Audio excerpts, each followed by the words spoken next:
नमस्कार, आप देख रहे हैं हिंदी खबर। मैं हूं आपके साथ सौम्या मिश्रा। रुद्रप्रयाग में केदारनाथ धाम का पैदल मार्ग क्षतिग्रस्त हो गया।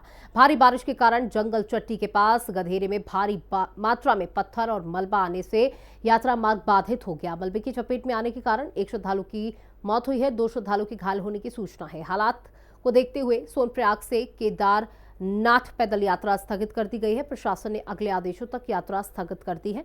पुलिस प्रशासन ने श्रद्धालुओं से अपील की है कि वो जहां हैं वहीं पर होटल में स्टे करें। साथ ही श्रद्धालुओं से मौसम का ध्यान रखते हुए आगे की यात्रा तय करने की अपील की गई है।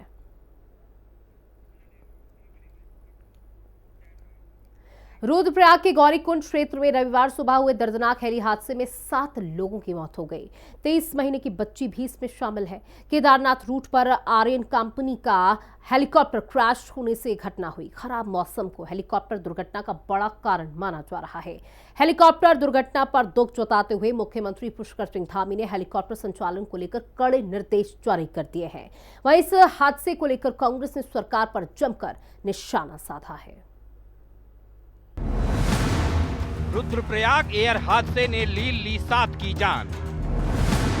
मुनाफाखोर हेली कंपनियां कब लगेगी लगाम? नियमों को ताक पर रख उड़ रहे हेलीकॉप्टर। कब कार्रवाई होगी हादसे के दोषियों पर? केदारनाथ में हेली कंपनियों की मनमानी एक बार फिर जिंदगी पर भारी पड़ी है। गौरीकुंड क्षेत्र में रविवार सुबह दर्दनाक हादसा हुआ है। केदारनाथ रूट पर आर्यन कंपनी का एक हेलीकॉप्टर क्रैश हो गया। हादसे में हेलीकॉप्टर के कैप्टन सहित सवार सभी 7 लोगों की मौत हो गई। मृतकों में 23 महीने की एक बच्ची भी है। सुबह 5:30 बजे के लगभग ये हादसा हुआ। खराब मौसम को हेलीकॉप्टर दुर्घटना का कारण बताया जा रहा है। हादसे के बाद सोमवार तक हेलीकॉप्टर सेवा पर रोक लगा दी गई है। इस यात्रा सीजन में 40 दिन के भीतर ये 5वां हेली हादसा है। 8 मई उत्तरकाशी में गंगनानी के पास हेलीकॉप्टर हादसे में 6 लोगों की मौत। 12 मई बद्रीनाथ में हेलीकॉप्टर का ब्लेड वाहन से टकराया, बड़ा हादसा टला। 17 मई केदारनाथ में हेली एम्बुलेंस की क्रैश लैंडिंग, 3 लोग बाल बाल बचे। 7 जून रुद्रप्रयाग में उड़ान भरते ही नीचे गिरा हेलीकॉप्टर, पायलट घायल। 15 जून रुद्रप्रयाग में गौरीकुंड क्षेत्र में हेलीकॉप्टर दुर्घटनाग्रस्त, 7 की मौत। रुद्रप्रयाग हेली हादसे से राज्य में हेली सेवा संचालन पर गंभीर सवाल खड़े हो रहे हैं। मौसम को दरकिनार कर केदार घाटी, गंगोत्री घाटी में हेलीकॉप्टर उड़ रहे हैं। हेलीकॉप्टर से ज्यादा उड़ान के जरिए नोट छापने की कोशिश में यात्रियों की जान जोखिम में डाली जा रही है। स्थानीय गांव वालों की नींद सुबह हेलीकॉप्टर की आवाज से ही खुलती है। सिंगल इंजन रॉबिन्सन R22 या 44 4 से 5 करोड़ कीमत के आते हैं। आमतौर पर हेलीकॉप्टर 5 से 20 करोड़ रुपए के होते हैं। जब हादसा होता है तो कंपनी को सीधा लाभ मिलता है। दुर्घटना बीमा 20 करोड़ रुपए का होता है। जान किसी की भी जाए, एविएशन कंपनी को करोड़ों का लाभ मिल जाता है। रुद्रप्रयाग हेली हादसे पर सख्त मुख्यमंत्री पुष्कर सिंह धामी ने हेलीकॉप्टर संचालन को लेकर कड़े निर्देश जारी किए हैं। मुख्यमंत्री ने हादसे के बाद शासन, यूकाडा और DGCA के अधिकारियों के साथ हाई लेवल बैठक कर कहा है कि प्रदेश में हेली सेवाओं के संचालन के लिए सख्त SOP तैयार की जाए, जिसमें हेलीकॉप्टर की तकनीकी स्थिति की पूरी जांच और उड़ान से पहले मौसम की सटीक जानकारी लेना जरूरी किया जाए। 4 धाम में लगे सभी हेली ऑपरेटरों, पायलटों के अनुभव की जांच होगी। उच्च हिमालय क्षेत्रों में उड़ान के अनुभव की जांच होगी। देहरादून में एक कॉमन कमांड एवं कोऑर्डिनेशन सेंटर की स्थापना की जाएगी। राज्य में हेली उड़ानों के बेहतर समन्वय और सुरक्षित संचालन के लिए सेंटर। उत्तराखंड के सचिव गृह की अध्यक्षता में एक समिति की जाएगी गठित। जन सुरक्षा को प्राथमिकता देते हुए SOP का प्रारूप बनाएगी समिति। हेली सेवाओं के संचालन के लिए सख्त administrative and technical SOP।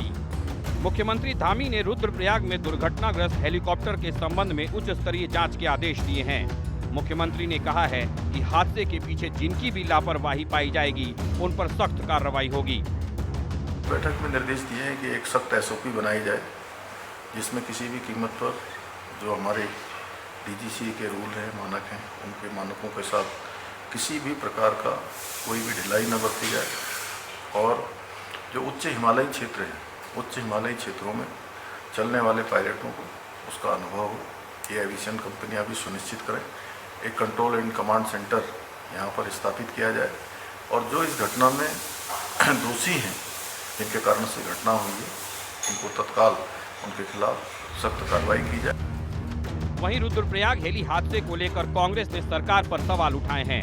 Congress प्रदेश अध्यक्ष करण माहरा ने कहा है कि बार बार केदारनाथ और उत्तराखंड के अन्य क्षेत्रों में हेली संचालन में गंभीर लापरवाही की शिकायत की गई, लेकिन सोई सरकार चेती नहीं, लिहाजा फिर 7 लोगों को अपनी जान से हाथ धोना पड़ा।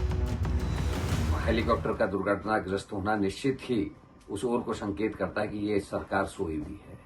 40 दिन के अंदर ये 5वां हेलीकॉप्टर हादसा है और आज के हेलीकॉप्टर हादसे ने ये साबित कर दिया कि बार बार विपक्ष के कहने पर और लोगों के कहने के बावजूद भी सरकार नहीं चेती है और लोगों की जान माल को खतरा है। जिस तरीके से एयर ट्रैफिक कंट्रोल के लिए कोई व्यवस्था नहीं की गई है, निश्चित ही इसके लिए धामी सरकार को कटघरे में खड़ा किया जाना नितांत आवश्यक है। सीएम धामी ने इससे पहले 11 जून को भी हेली कंपनियों को सुरक्षा मानकों के पालन की कड़ी हिदायत दी थी, लेकिन इसके बावजूद मुनाफाखोर हेली कंपनियों की मनमानी जारी रही, जिसका नतीजा ये हुआ कि रुद्रप्रयाग हादसे में 7 लोगों को अपनी जान गंवानी पड़ी। इस हादसे का कारण खराब मौसम बताया जा रहा है।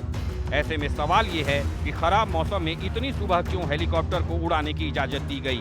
क्या यूकाडा के अधिकारी हेली कंपनियों की मनमानी पर आंख मूंदे हुए हैं?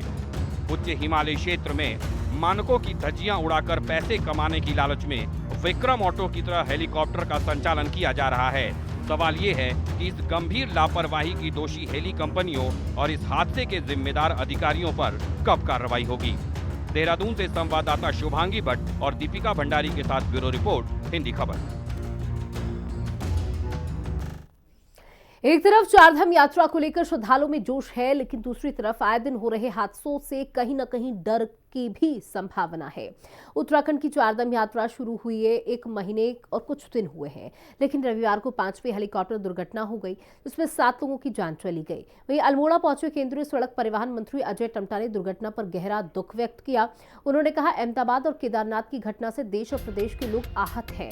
सरकार ने जिस प्रकार से इन घटनाओं का संज्ञान लिया, इससे भविष्य में कोई न कोई निर्णय जरूर निकलेगा।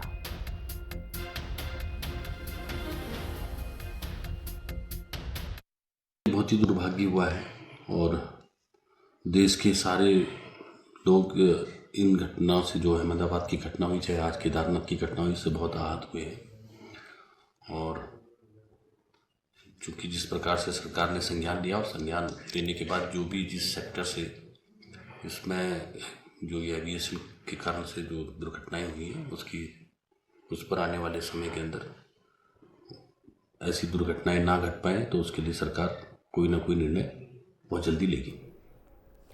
बीते दिनों अहमदाबाद में विमान हादसा हुआ, वहीं रविवार को उत्तराखंड में भी रुद्रप्रयाग में हेलीकॉप्टर क्रैश हुआ, इसमें 7 लोगों की मौत हो गई। इस बीच उत्तराखंड में बीजेपी के प्रभारी दुष्यंत कुमार गौतम का हैरान कर देने वाला बयान वायरल हो रहा है।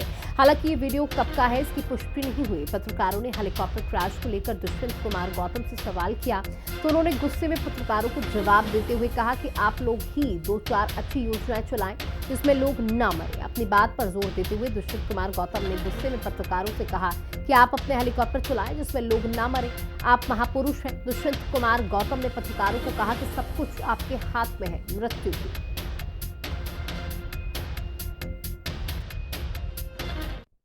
तो लोग मर भी रहे हैं, अब मृत्यु दर भी चलेगी, तो हम तो उसको दुख तो है ही उनका, तो आपने ये भी कहा, लेकिन हम उनका दुख तो है ही, लेकिन आप चलाइएगा थोड़ी, आप 2-3 अच्छी योजनाएं चलाइएगा, आप उड़ान बनाइए, कुछ हेलीकॉप्टर आप भी चलाइएगा अच्छी, जिसमें ना मरे लोग, गारंटी देके चलाइएगा। कैसे बनेंगे वो? गारंटी देके चलाइए ना, आप तो महापुरुष हैं, चला सकते हैं, आप बना सकते हैं, आप भी चला सकते हैं। आप केंद्रीय कृषि एवं किसान कल्याण राज्य मंत्री भागीरथ चौधरी का उत्तराखंड आगमन पर प्रदेश के कृषि मंत्री गणेश जोशी ने फूल भेंट कर स्वागत किया।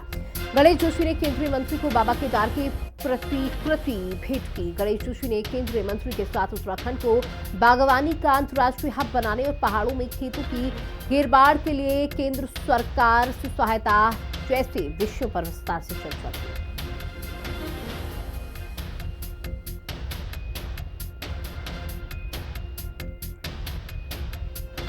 विधानसभा अध्यक्ष ऋतु खंडूड़ी भूषण ने उत्तराखंड सरकार के वन मंत्री सुबोध उनियाल से उनके शासकीय आवास पर शिष्टाचार भेंट की। इस अवसर पर स्पीकर ने कोटद्वार विधानसभा क्षेत्र में जुड़े वन आपदा और आधारभूत संरचना से संबंधित विषय पर चर्चा की। विधानसभा अध्यक्ष ने वन मंत्री को सुखरो नदी से सटे आरक्षित वन क्षेत्र में भारी वर्षा के कारण उत्पन्न होने वाले भूमि कटाव, आपदा जोखिम और वन्य जीवों के वासस्थल को होने वाली क्षति के बारे में बताया। उन्होंने 382.45 लाख की लागत से सुरक्षा दीवार निर्माण का प्रस्ताव वन मंत्री के सामने रखा।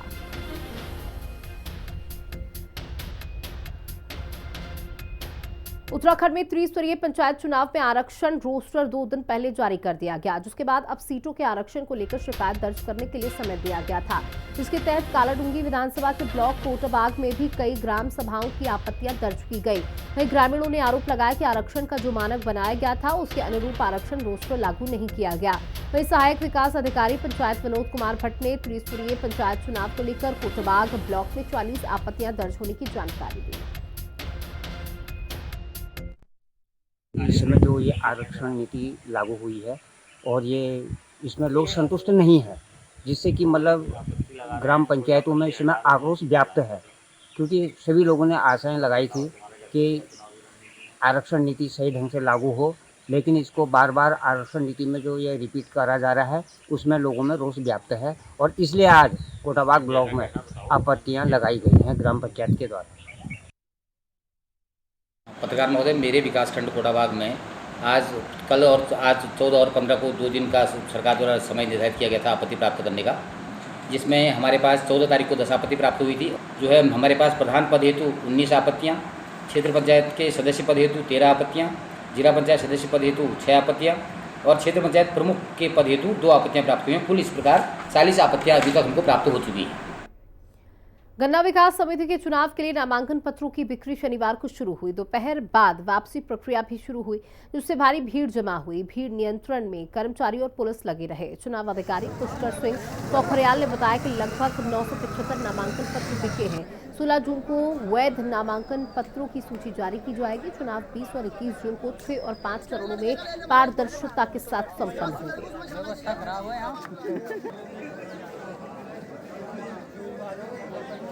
ये सभी सम्मानित सदस्य बड़े शांत स्वभाव के हैं, उनका व्यवहार बहुत अच्छा रहा है। प्रातः 10 बजे से हमारा निर्वाचन सूची, मतदाता सूची और नामांकन पत्रों की बिक्री का समय था। 4 बजे तक हमारे नामांकन पत्र बिके हैं। 975 नामांकन पत्र बिके हैं और निर्वाचन मतदाता सूची भी काफ़ी सदस्यों की जागरूकता के कारण काफ़ी सदस्यों द्वारा मतदाता सूची भी प्राप्त की गई, जिसके आधार पर उनके द्वारा नामांकन पत्र भर करके लगभग आधे नामांकन पत्र भी उनके द्वारा जमा कर दिए गए हैं और बड़ा शांतिप्रिय माहौल है और पुलिस सुरक्षा की कोई आवश्यकता नहीं पड़ी। यह गन्ना समिति के सम्मानित सदस्यों की सूझबूझ और यात्रा सीजन और वीकेंड के चलते हरिद्वार में नेशनल हाईवे पर जगह जगह जाम देखने को मिला, जिसे पुलिस के पुख्ता इंतजाम के दावे फेल होते नजर आए। राष्ट्रीय राजमार्ग से लेकर मुख्य चौराहों तक यातायात व्यवस्था चरमराई हुई दिखी। शंकराचार्य चौक, अलकनंदा होटल के सामने चंडी चौक पर ट्रैफिक का ज्यादा दबाव रहा। वहीं एसएसपी हरिद्वार का कहना है कि वीकेंड में यातायात संभालना बड़ी चुनौती है।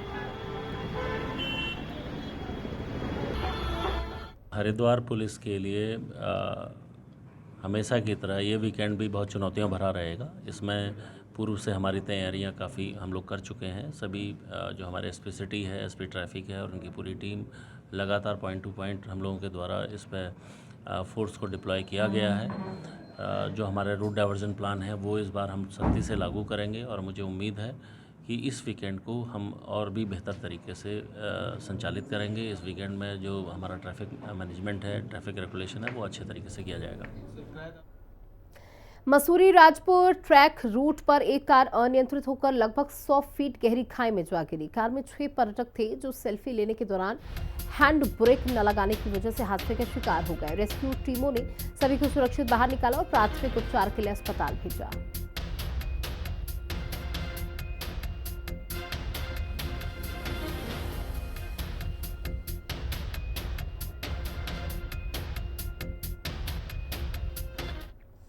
वेरीनाग के उड़ियारी गांव में वज्रपात से जानवरों के गोठ में आग लग गई। आग से कई जानवर झुलस गए और गोठ में रखा भूसा भी जल गया।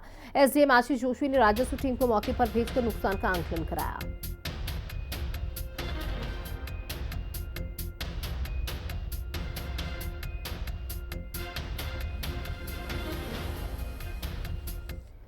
खबर हरिद्वार से है, जहां तेज हवा और बारिश के चलते हर की पैड़ी के पास सड़क पर एक पेड़ गिर गया। पेड़ गिरने से राहगीर और श्रद्धालु बाल बाल बच गए। बता दें कि ये रास्ता हर वक्त श्रद्धालु से भरा रहता है। अगर ये पेड़ किसी राहगीर पर गिर जाता तो बड़ा हादसा हो सकता था। हालांकि कोई बड़ा हादसा होने से बच गया।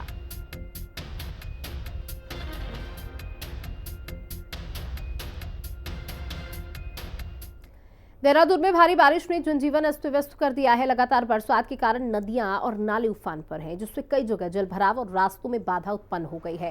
खासतौर पर आईटीबीपी सीमा द्वार के पास एक बड़ा पेड़ गिरने से रास्ता पूरी तरीके से बंद हो गया। स्थिति को देखते हुए फायर स्टेशन से तुरंत यूनिट रवाना कर दी गई, ताकि पेड़ हटाकर रास्ता खोल सके और यातायात सुचारू हो सके।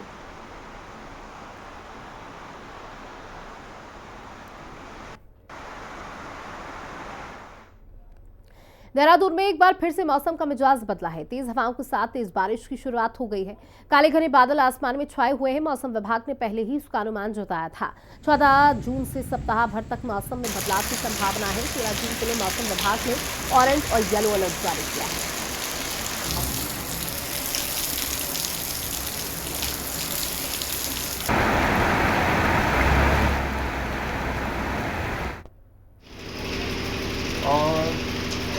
मौसम इतना बढ़िया हो रहा है। हम अभी गए थे कौन सा है पार्क, इको पार्क में टॉप पे पहुंच के देखिए क्या नज़ारा आता है। नीचे से बादल ऊपर उठते हुए आ रहे हैं। First class view. आइए, मोस्ट वेलकम टू धनौल्टी।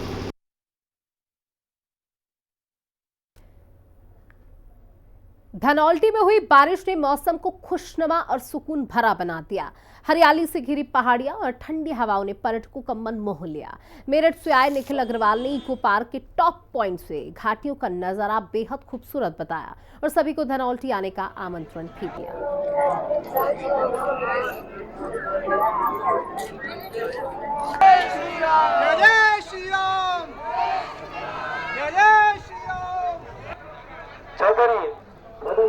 बता दें कि धनौल्टी के साथ साथ कैची धाम का स्थापना दिवस में भी भारी उत्साह और भक्ति देखने को मिली। भारी संख्या में श्रद्धालु बाबा नीम करौली के भजन गायन के लिए पहुंचे। सुबह से ही दर्शन के लिए मंदिर में भक्तों का तांता देखा गया। श्रद्धालुओं की बढ़ती संख्या को देखते हुए प्रशासन और पुलिस विभाग पूरी तरीके से पहले से ही मुस्तैद रहा।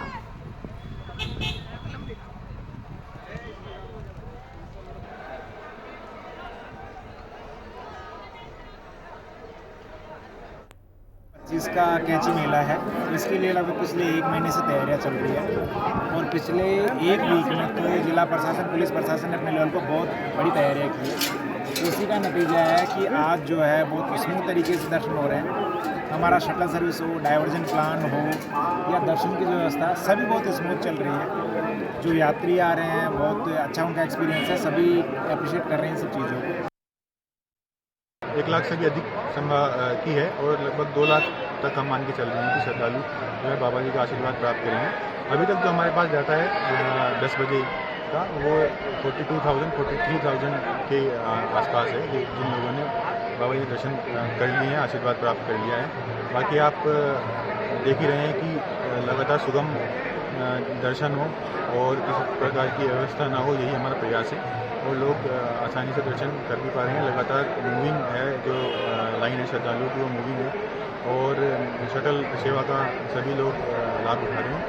तो यही है कि आसानी से सभी लोगों को। हम इंदौर से आए हैं। पिछले साल इसी वर्ष इसी दिन हम पहली बार आए थे। मेरा जन्मदिन 15 जून को आता है बाबा की कृपा से, तो पिछले साल हम पहली बार आए थे। तो बाबा के चमत्कार बहुत हुए जीवन में, कई मोड़ हुआ है। इस साल भी मेरा आना नहीं था, ट्रेन छूट गई थी लगभग, और बाबा के उससे मिल गई और आए। बाबा के कई चमत्कार हमारे जीवन में परिवर्तन भी हुए हैं और तब से हम अभी तक 5 बार आ चुके हैं। और ये मेरे भाई हैं, इनकी भी नौकरी भी यहीं से लगी है इनकी भी, और बाबा की बहुत कृपा है। हम तो चाह रहे थे यहाँ सेवा देने का मौका मिले, लेकिन नहीं मिल पाया। दर्शन बहुत अच्छे से हुआ। यहाँ का मैनेजमेंट फर्स्ट ऑफ ऑल बहुत अच्छा है, मतलब भीड़ समझ ही नहीं आया कैसे मैनेज हुआ है। और हम वेस्ट बंगाल से आए हैं, आसनसोल से आई हूँ, हम सब तीनों ही वहीं से हैं। और बाबा के बारे में मतलब मैं खुद, मेरी मम्मी, हम लोग बहुत हनुमान भक्त है, तो उस तरह से हमें पता चला है कि बाबा का क्या मतलब सिग्निफिकेंस था इन सब चीज़ों को लेके। और अभी स्पेशली बाबा के बारे में और पॉपुलैरिटी मिली है सोशल मीडिया के थ्रू से, लोगों को और पता चला है। और हम लोग यहाँ पे बहुत साल से आ रहे हैं, मतलब वैसे हम हल्द्वानी रहते हैं, लेकिन जब हम यहाँ रहते थे तब से आते थे, हमारी पूरी फैमिली आती है। और अब तो बाबा जी का बहुत ज़्यादा नाम हो गया है, मतलब बहुत दूर दूर से लोग आते हैं। पहले सब गांव वाले आते थे 15 जून को, इतना फेमस नहीं था। और अब तो काफ़ी ज़्यादा अच्छी अरेंजमेंट्स हो गई हैं, पहले भी काफ़ी अच्छी थी लेकिन अब और ज़्यादा अच्छी हो गई हैं, बहुत ज़्यादा फोर्सेज आती हैं सब। मेरे ग्रैंडफादर यहाँ बरेली कमिश्नर रहे, उनके यहाँ हमारे यहाँ आते थे बाबा जी। और हम लोग बाबा की फैमिली से, आज से क्या, मैं जब पैदा हुआ हूँ तब से मैं बाबा से जुड़ा हुआ हूँ। और मुझको आते 30 साल करीब हो गए यहाँ बाबा के यहाँ कैची धाम। और बाबा के अकबरपुर गांव जाता हूँ, करौली जाता हूँ फरुखाबाद के पास। हनुमान सेतु लखनऊ में बाबा की मूर्ति लगी है, मेरे फादर ने जयपुर से आके लगवाई थी। धाम नीम करोली बाबा के यहाँ पर स्थापना दिवस में, जहाँ नीम करोली बाबा की स्थापना दिवस जहाँ जोरों शोरों से मनाई जाती है, वहीं आज श्रद्धालु यहाँ पर लाखों की तादाद में श्रद्धालु पहुँचे, जहाँ पिछले 3 दिनों से यहाँ श्रद्धालु आए हुए हैं। और आज 15 जून है, जहाँ यहाँ श्रद्धालुओं की भीड़ इतनी तादाद उमड़ी पड़ी है यहाँ पे, बच्चों से लेकर बड़े तक। जहाँ मौसम को अगर देखा जाए, मौसम भी यहाँ पर इतने ख़राब है, पिछले 3 दिनों से यहाँ पर मौसम ख़राब हो रखे, बारिश हो रही है लगातार। आज भी मौसम बारिश का बना हुआ है, लेकिन उसमें भी श्रद्धालुओं के श्रद्धा कहीं ना कहीं से कभी। मैं अपने सहयोगी से कहूँगी कि ज़रा दिखाए भीड़ किस तरह से यहाँ पर श्रद्धालुओं ने लाइन यहाँ पर देर रात से लाइन लगा के यहाँ पर श्रद्धालु बाबा नीम करोली बाबा के यहाँ पर दर्शन कर रहे हैं। वहीं अगर कहें प्रशासन बिल्कुल यहाँ पर तत्पर पे लगे हैं। और जैसे पुलिस जिस तरह से शटल सेवाएं, मुख्यमंत्री पुष्कर सिंह धामी ने जिस तरह शटल सेवाएं यहाँ शुरू की है दर्शन करने के लिए, श्रद्धालुओं के लिए शटल सेवा देर रात से शुरू हो चुकी है। और अभी यहाँ देखी जाए कि प्रशासन की तरफ से यहाँ बहुत अच्छी सेवाएं दी जा रही है। जैसे पहले यहाँ पर बहुत भीड़ भाड़ होती थी, यहाँ पर भगदड़ मच जाती थी, लेकिन पिछले कई सालों से पुष्कर सिंह धामी से खुद अपने संज्ञान में लेते हैं और इस मेले को बढ़िया तरीके से इसको निभाने कार्य करते हैं। हिंदी खबर से मैं हूँ अंजलि पंत, कैची भवाली। हरिद्वार नगर निगम जमीन घोटाले में 2 आईएएस और 1 पीसीओ अधिकारी सस्पेंड हो चुके हैं, लेकिन अब मामला जिलाधिकारी कार्यालय तक पहुंच गया है। मातृ सदन के स्वामी शिवानंद सरस्वती ने डीएम के मुख्य सहायक सुदेश कुमार पर सवाल उठाए, जिन पर पिछले दशक से स्थायी रूप से हरिद्वार डीएम कार्यालय में तैनाती का आरोप है।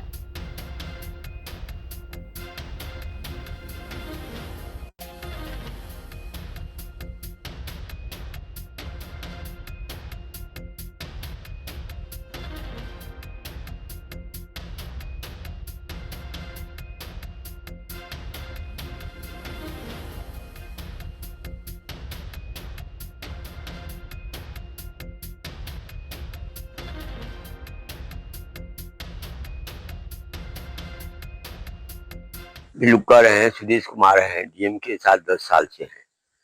क्या ये जितनी भी घटनाएं होती हैं सुदेश कुमार के कंसर्न के बिना हुआ होगा? जो कुछ लेन देन हुआ होगा, कोई अधिकारी, आईएएस अधिकारी अपने से लेन देन नहीं करता है, उसका नीचे का अधिकारी ही करता है। तो ये बात यदि डीएम साहब को समझ में नहीं आ रही है तो पूछिएगा कि ये बात समझ में नहीं आ गई तो कौन बात आपको समझ में आएगी? इतना ही नहीं, उनको सस्पेंड कीजिए और उनका भी जांच होनी चाहिए कि इनका कहां तक हो गया। डीएम साहब के हाथ में तो कागज जाता है, चेंज करते जाते हैं, लेकिन नीचे का अधिकारी तो उसे देखते हैं। और इसी के साथ इस बुलेटिन में इतना ही। बने रहिएगा हिंदी खबर के साथ। नमस्कार।